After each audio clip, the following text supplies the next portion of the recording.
मां मुझे बहुत प्यार करती थी, ऑब्वियस, पर मैं बहुत जिद्दी था।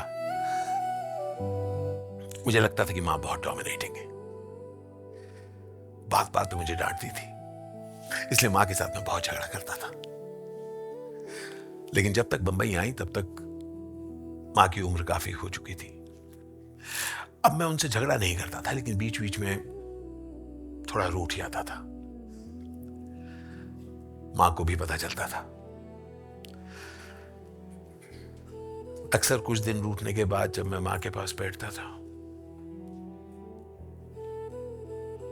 मां मेरे पास होती थी। हम लोग बहुत ज्यादा बात नहीं करते थे, चुप बैठते थे। फिर मैं हल्के से मां के हाथ को पकड़ता था। जिस हाथ को पकड़ता था, मां धीरे से उसी हाथ से मेरे हाथ को पकड़ लेती थी। काफी देर हम लोग चुपचाप बैठे रहते थे और तब मां मुझे बोलती थी, फ्रिज में तुम्हारे लिए कुछ रखा है। मैं ऐसा दिखाता था जैसे मैंने सुना नहीं। मैं उठता था, टहलकर किचन में घुसता था, फिर फ्रिज का दरवाजा खोलता था, यूं नीचे देखता था। मुझे पता था क्या था। एक स्पेशल स्टेनलेस स्टील की बरनी थी। मैं उस बरनी को खोलता था, उसमें मेरी फेवरेट मिठाई थी, बेसन के लड्डू, मां के बनाए बेसन के लड्डू। मैं किचन में ही बैठकर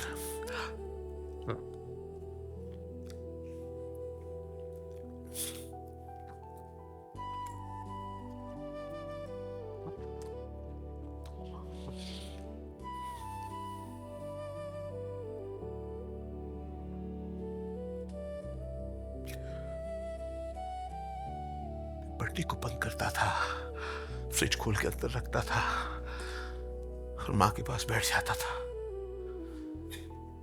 मां हल्के से मुझे देखती थी और पूछती थी, और है?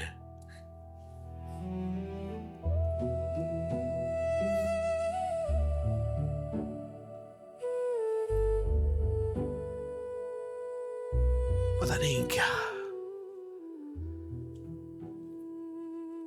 बेसन के लड्डू तो और भी कई जगह मैंने खाए हैं, पर वो और भी है, ये कहीं नहीं सुना है यार।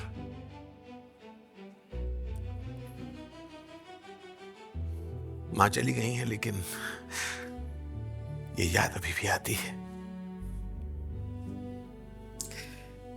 इसलिए मां सिर्फ वो आवाज ही नहीं,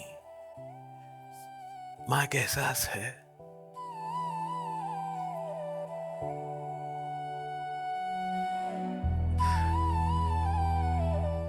आप में से जिनकी माएं हैं, उनको एक जप्पी दीजिएगा आज,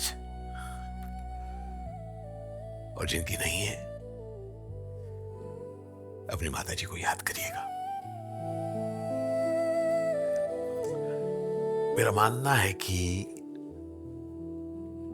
मां हम में से किसी से दूर नहीं है, हमेशा पास है, करीब है और बहुत प्यार करती हैं। ये थॉट मां के लिए।